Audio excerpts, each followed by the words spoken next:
विद्यार्थी मित्रों, आज हम स्टैंडर्ड 9th जीएसईबी का जो कोर्स है उसमें हिंदी सब्जेक्ट जो सेकंड लैंग्वेज के रूप में है उसमें लेसन नंबर 14 जो एक काव्य के रूप में दिया गया है, जिस काव्य का शीर्षक है युग और मैं। इस काव्य के कवि है नरेंद्र शर्मा। उन्होंने हिंदी साहित्य में बहुत सारी रचनाएं दी है। उन्हीं रचनाओं में से उनका ये काव्य है युग और मैं। इस काव्य में उन्होंने मनुष्य के जीवन की वर्तमान परिस्थितियों का वर्णन किया है, जिसका हम आज अभ्यास करेंगे। इस कविता में कवि नरेंद्र शर्मा ने जिस संदर्भ को लेकर इस कविता की रचना की है उसके बारे में हम संक्षिप्त में थोड़ी जानकारी प्राप्त कर लेते हैं। युग और मैं कविता में देश में जो विनाशक वातावरण पैदा हुआ, बस्तियां उजड़ने लगी, मानवता जख्मी हुई, इसकी कवि को असह्य पीड़ा है। पीड़ा यानी कि दुख। सारी दुनिया की पीड़ा के सामने कवि को अपनी पीड़ा नगण्य लगती है। यानी कि सारी दुनिया के जो लोग दुखी है उसमें कवि कहते हैं कि मेरा दुख तो कुछ भी नहीं है। मनुष्य को धरती पर स्वर्ग निर्मित करने के लिए, निर्मित यानी कि बनाने के लिए परमात्मा ने हाथ दिए हैं, पर अपने में देवत्व पैदा करने का काम अधूरा छोड़कर मनुष्य आत्मघाती बनकर एक दूसरे का पराभव कर जगत के वैभव को तहस नहस कर रहा है। यानी कि मनुष्य के पास इतनी क्षमता है कि धरती पर वो स्वर्ग जैसा वातावरण पैदा कर सकता है, यानी कि एक शांतिपूर्ण वातावरण वो निर्मित कर सकता है। लेकिन विज्ञान ने जो प्रगति की है उसका आज वो दुरुपयोग करके धरती को स्वर्ग बनाने की बजाय वह हिंसा और भय का वातावरण पैदा कर रहा है। इसकी वेदना यानी कि दुख युग और मैं कविता में कवि ने अभिव्यक्त की है। उसी संदर्भ को लेकर इस कविता में कवि ने बात की है। अब इस कविता के थोड़े थोड़े भाग को हम विस्तार पूर्वक समझेंगे। देखते हैं ये कविता आगे। उजड़ रही अनगिनत बस्तियाँ, मन मेरी ही बस्ती क्या, धब्बों से मिट रहे देश जब, तो मेरी ही हस्ती क्या। यानी यहाँ पर कवि कहते हैं कि आज विध्वंस का वातावरण है। विध्वंस यानी कि युद्ध का या फिर तनाव का वातावरण है। जब असंख्य बस्तियां उजड़ रही है तब मेरी बस्ती किस बिसात में है।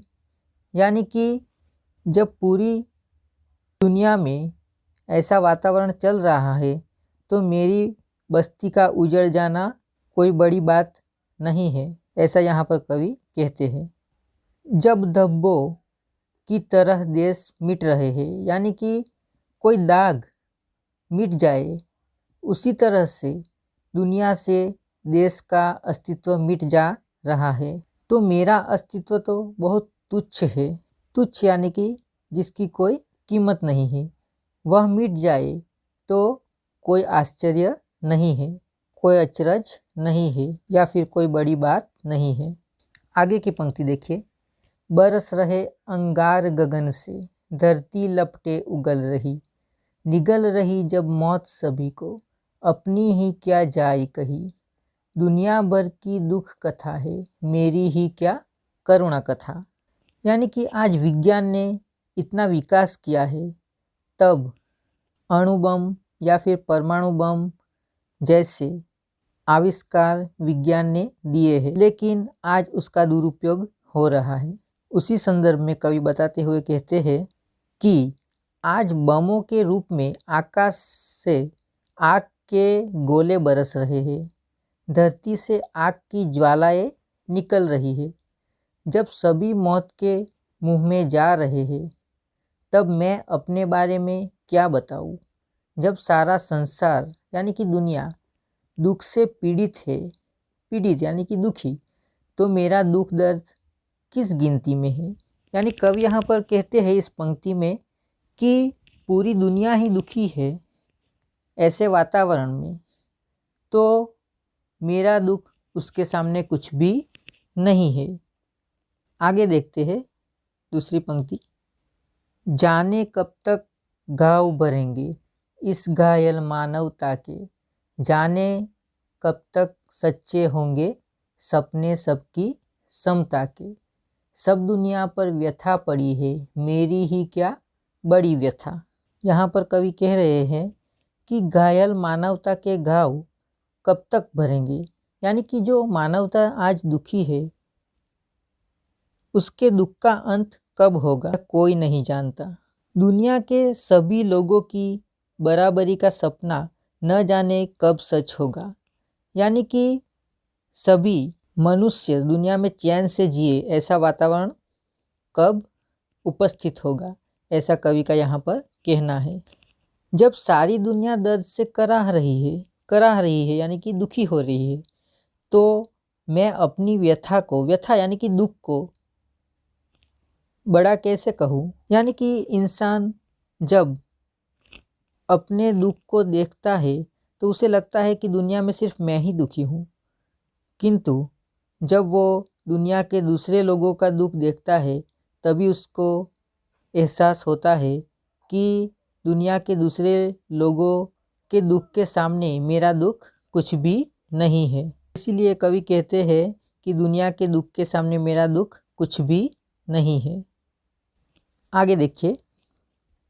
खौल रहे हैं सात समुंदर, डूबी जाती है दुनिया, ज्ञान थाह लेता था जिससे, गर्क हो रही वह दुनिया।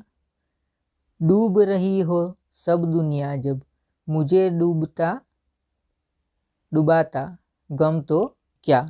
यहाँ पर कवि कह रहे हैं कि हिंसा की आग में सातों समुद्र का पानी उबल रहा है, यानी कि पूरी दुनिया हिंसा की आग में जल रही है। सारा संसार हिंसा से ग्रस्त है, जिससे ज्ञान की गहराई का पता लगाया जाता था। दुनिया उसमें डूब रही है, यानी हिंसा के सागर में दुनिया डूब रही है। जब सारी दुनिया डूब रही हो तो मैं अगर गम यानी कि दुख में डूब रहा हूँ तो इसमें कौन सी बड़ी बात है। यानी कवि का यहाँ पर भी वही कहना है कि पूरी दुनिया यदि दुख में है और दुख के सागर में, दुख के दरिया में वो डूब रही है पूरी दुनिया, तो मैं भी दुख में डूब जाऊँ तो वो कोई बड़ी बात नहीं है। यहाँ पर हमें लगता है कि कवि निराशावादी बातें कर रहे हैं, लेकिन नहीं, यहाँ पर कवि की दिल की जो भावना है वो यही भावना करते हैं कि इन सारे दुखों से मनुष्य बाहर निकले। विज्ञान का उपयोग वो इंसान को सुखी करने के लिए करे। आगे की पंक्ति देखते हैं।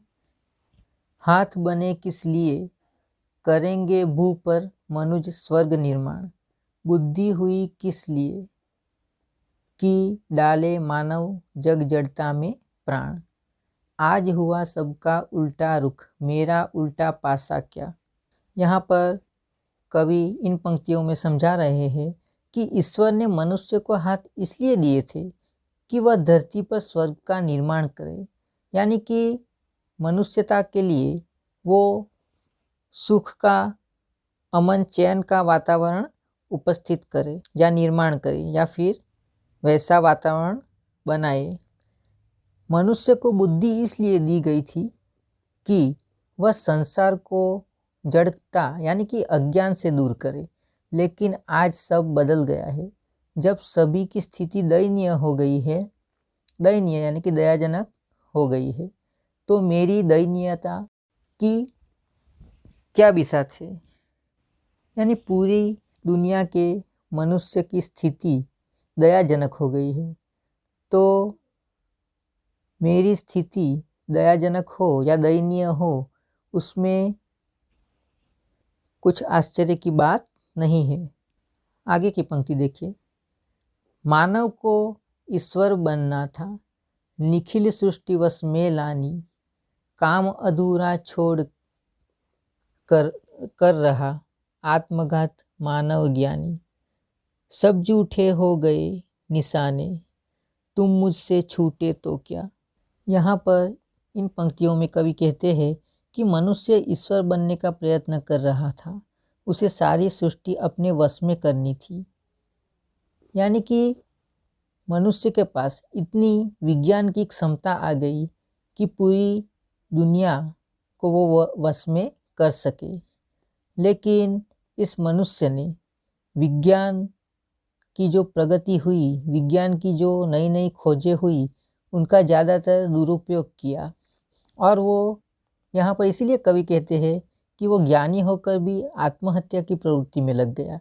यानी कहने का मतलब है कि विज्ञान से वो जो मनुष्यता को सुखी कर सकता था, उसी विज्ञान से मनुष्य को उसने दुखी कर दिया, खुद के ऊपर ही उसने घात कर दिया। यानी खुद ही अपने दुख का कारण मनुष्य बन गया है, विज्ञान के दुरुपयोग के कारण, अपनी बुद्धिमत्ता के कारण, क्योंकि उसने अपनी बुद्धिमत्ता का उपयोग सही रास्ते से नहीं किया। अब जो दुनिया को सुख के रास्ते पर ले जाने का कार्य जो उसके पास था, लेकिन वह काम उसने बीच में ही छोड़ दिया और ज्ञानी होकर भी वो आत्मघात की प्रवृत्ति में लग गया। यानी कि अपना ही नुकसान कर रहा है विज्ञान की खोजों का दुरुपयोग करके। जब ऐसे ज्ञानियों के निशाने सही न लगे और मेरे निशाने भी चूक गए, तो इसमें और क्या हो सकता है। यहाँ पर इस तरह से कवि अपनी व्यथा व्यक्त कर रहे हैं कि मनुष्य के पास इतनी क्षमता है, फिर भी वो कौन सी दिशा में जा रहा है। आगे की पंक्ति देखिए। एक दूसरे का अभिभव कर रचने एक नए भव को, है संघर्ष निरत मानव अब, फूंक जगत गत वैभव को, तहस नहस हो रहा विश्व तो, मेरा अपना आपा क्या। अब कवि यहाँ पर कहते हैं कि आज एक दूसरे को नष्ट कर एक नया संसार रचने की होड़ लगी है। यानी कि आज मनुष्य की इच्छा तो है कि मनुष्य प्रगति की ओर बढ़े, यानी कि वो कुछ नया करने के विचार से आगे चलता है, लेकिन वो नए संसार की रचना करने की होड़ में अपना ही विनाश कर रहा है, अपनी ही नींव कमज़ोर कर रहा है और विज्ञान का दुरुपयोग करके वो धरती के वैभव को नष्ट कर रहा है। आज का मनुष्य वर्तमान जगत के वैभव को नष्ट करने के संघर्ष में लगा हुआ है। जब सारा विश्व नष्ट हो रहा हो, तो जो मेरा है उसके बचने का प्रश्न ही नहीं उठता। यानी कवि यहाँ पर कहते हैं कि पूरी दुनिया विनाश की ओर बढ़ रही है, तो मेरा उसमें बचना भी मुश्किल है, या फिर मेरे बचने का भी कोई प्रश्न नहीं है।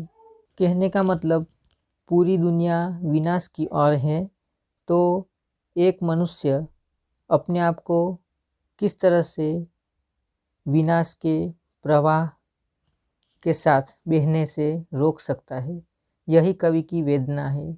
यानी कवि का इस पूरी कविता में जो भाव व्यक्त हुआ है वो यही है कि मनुष्य को इस धरती या फिर दुनिया की स्थिति देखकर कभी भी हताश या निराश नहीं होना चाहिए। भले दुनिया में इतना विनाश दिखाई दे रहा हो, फिर भी उसे अपना आत्मविश्वास खोना नहीं चाहिए। उसे आत्मविश्वास पूर्वक पूर्ण जीने का प्रयत्न करना चाहिए। भले कितने भी संघर्ष हो, फिर भी उसे दृढ़ आत्मविश्वास से अपना जीवन जीना चाहिए।